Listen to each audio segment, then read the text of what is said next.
যেদিন তোমার আমার বাড়ির পাশের মসজিদের মাইকে ঘোষণা হইতে থাকবে, বাড়িওয়ালা নাই রে বাড়ি,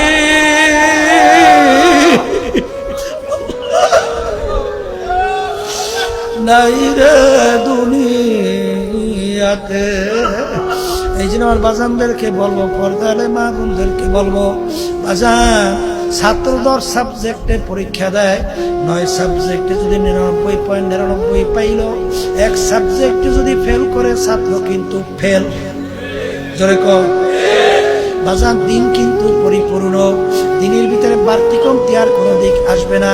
আমার মালিক বলছেন, আমার আল্লাহ বলছেন, হে আমার বান্দা বান্দিরা, দিনের ভিতরে পুরাপুরি ঢুইকা যাও।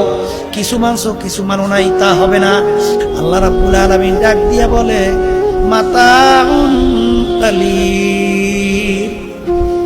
ওদের এই স্বাধীনতার জিন্দেগি অল্প কয়েকদিন, কয়দিন আসতে কয়দিন, হ্যাঁ। এরপর আমার মালিক বলে, এই ইন্না বাতশা রাব্বিকা লাশাদীদ। আমার মালিকের ধরাটা বড় মজবুত, কঠিন ধরা। কথা ঠিক না ঠিক? ওই সময় যদি থাবা দিয়ে বসে, আর থাকতে পারবে কেউ? পারছে কেউ থাকতে? কোনদিন পারবে? ফিরাউন মাওলার সঙ্গে চ্যালেঞ্জ করলো, খোদাই দাবি করলো, বনে ছেলে গুলা ধৈরা ধৈরা জবাই করলো। যখন হায়াতের বেড়া শেষ, নীল নদীর ভিতরে ফালাইয়া আমার মালিক চুবাইয়া চুবাইয়া তারপরে ওকে মারছে। আর খোদাইগিরি চলে না, কথা কয় না। সাদ্দাত মাওলার সঙ্গে চ্যালেঞ্জ, দুনিয়ায় ওর বেহেশত তৈরি করছে, বেহেশত কমপ্লিট দেখার জন্য দলে বলে যখন গেল, যাইয়ে তাকে বেহেশতের দরজায় বুড়া দাঁড়াইয়ে রয়েছে। কেনা দাঁড়াই রয়েছে? বুড়া দাঁড়াইয়ে রয়েছে।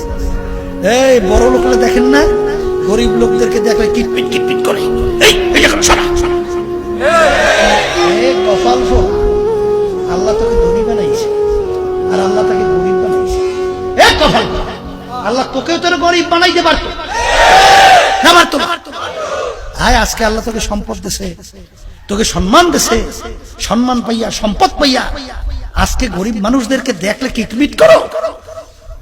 কপাল পড়ার জাত।